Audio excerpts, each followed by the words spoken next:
Let's also take cognizance of what's happening with the Prime Minister's big water conservation push. We connect with the management of Tech Wabag to talk about just that, as well as their outlook on their order book, the execution of their new projects, as well as how the stock has moved of late. Let's connect then with Mr. Rajneesh Chopra. He's the Global Head Business Development at Tech Wabag. Good to have you on board. Good morning and thanks for joining in. To begin with Prime Minister Modi stressing a lot about the water conservation in his maiden Mann Ki Baat, as well as the launch of the Shakti Abhiyan. What exactly are your expectations from the budget when it comes to the water conservation sector? A very good morning to you and your viewers. I think it's been very heartening to listen to the first speech of Mr. Modi in Mann Ki Baat, focusing on the water sector. I think it's a highly stressed sector as far as water availability is concerned. There have been various reports from the government and various institutes where, it has been highlighted. So I think with the Prime Minister's focus getting on water, I think in last few days we have seen almost everybody talking about it and action plans being drawn by the various government departments, municipalities, state governments, working, and a lot of time, we have also been giving our inputs through various bodies on how to do it, because the problem is not about the availability of the water. It's how well we manage that water, and water conservation is the key to that.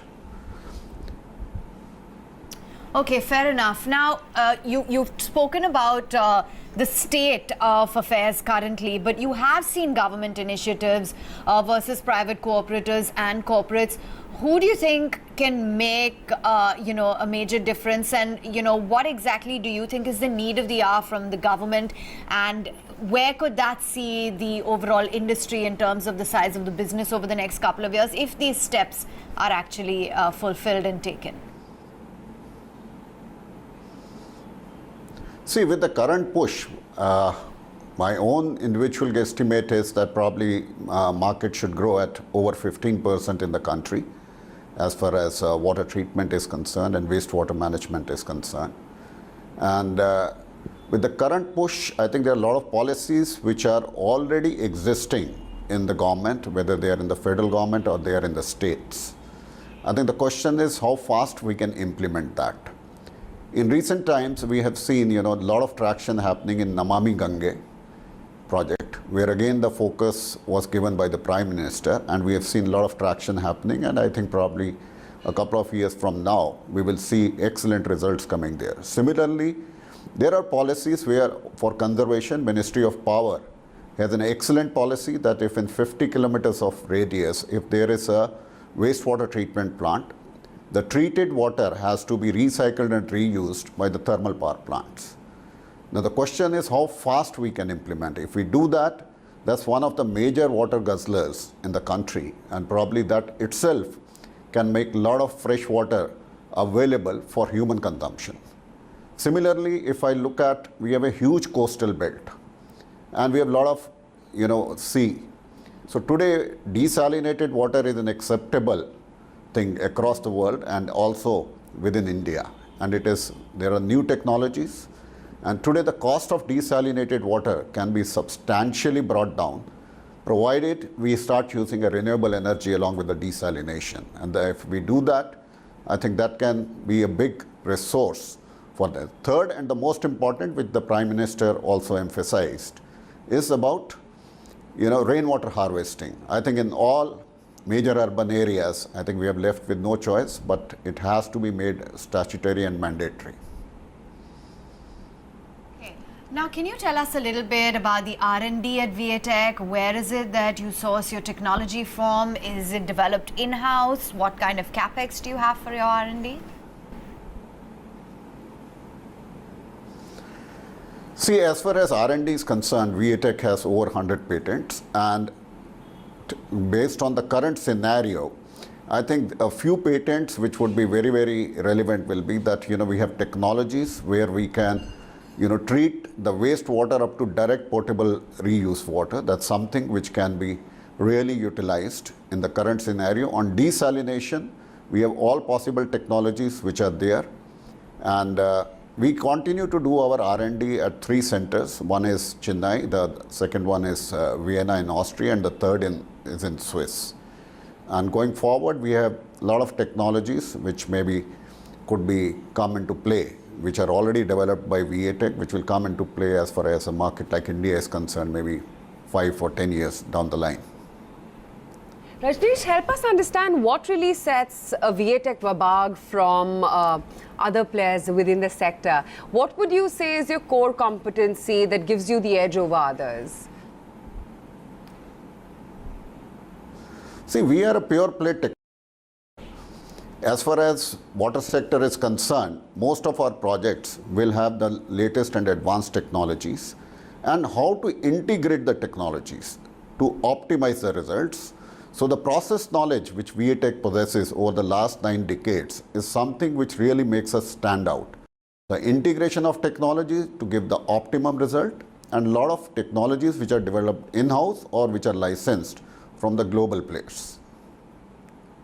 Experience been when you're dealing with state governments here? If I talk to power companies, if I talk to companies which are directly or indirectly related dealing with the state governments, their experience has not been great. What has been your experience here? See, most of our projects, they are funded either in the states, either under Amrut, where the assistance comes from the central government, and there are other projects which are funded by multilateral agencies. So we have not encountered any issues as far as states are concerned with respect to water sector. And the OPEX is paid by the municipalities or the water boards in the states, and I think our model itself, especially with respect to wastewater treatment, is quite sustainable, and we have not encountered any major issues there. Definitely the cash flows and payment cycles can be improved with respect to state governments, and where our continuous endeavor is to impress upon our clients to get our payments faster. That point forward, because when I say state government, I was essentially referring to municipal, because that's where we know the problem is in terms of the total balance sheets of some of these municipal corporations. How much of your business relationship with these municipal bodies is EPC based, and how much is IP based, where you keep on getting annuity, you keep on getting servicing contracts? You may install one project, but you really make money because you tend to execute that project and execute that technology. See, as far as EPC is concerned, as I told you, most of our projects which we bid for the municipalities and water boards, the funding is already tied up as far as EPC is concerned. And most of these projects have an O&M contract under a design, build, operate, which varies from 5 years to 11 years. So as far as EPC is concerned, we do not have any issue, and that contributes almost around 50-60% of our business. As far as O&M is concerned, it is at current levels, it is around 15%, and as I mentioned earlier also, that is something which is funded by these bodies. Since the water and both sewerage are essential services, I think we definitely keep on getting our payments. Understand what the experience is when there is a change in the state government. In the case of many other sectors, contracts tend to get challenged. Is that an issue that you face? I don't recall having faced any such issues, because that's something which is part and parcel of a normal business routine. And what about the recent orders that you've bagged, or contracts rather? The last one was from UP. Can you just tell us a little bit more about the recent orders and what the overall order book is? See, I'm not, at this point of time, will be able to comment on any of the numbers. But yes, what is already there in the public domain is our recent order, which is an O&M contract, including some rehabilitation work from the government of UP, where there are 2 major cities. One is Ghaziabad, the other one is Agra, where we will be treating the entire sewage of the installed capacity under a single O&M contract. Apart from that, all the pumping stations and the sewerage network will be there. This is a contract which is 1477 crores, and it is for 10 years, and it's extendable based on the performance by another 5 years. As far as this contract is concerned, it's a pure service contract, and the best part of it, you also mentioned it, it's like an annuity business, which will contribute roughly around 147 crores per annum for the next 10 years. And definitely the predictability of the payments, the annuity is something we love, and this will help us increase the total pie of our service business in our overall scheme of things.